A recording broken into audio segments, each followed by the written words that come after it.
নমস্কার বন্ধুরা, আজকে আমি বানাবো মিষ্টি রুটি। কেমনভাবে বানাচ্ছি প্রথম থেকে শেষ অবধি ভিডিওটা দেখতে থাকুন।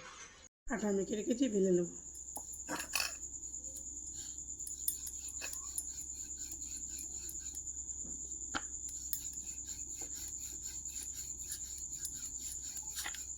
রুটি বেলে নিয়েছি, এর মধ্যে চিনি দিয়ে দেবো এক সাইডে।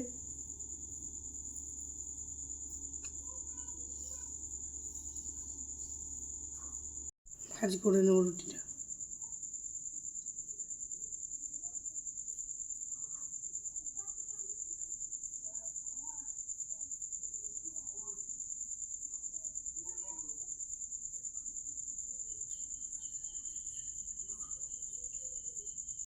তাওয়া বসিয়ে দিয়েছি, রুটি ভেজে নেব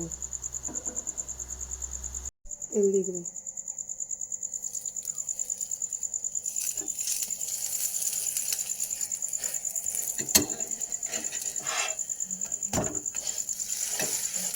ভাজা হয়ে গেছে, নামিয়ে নেব।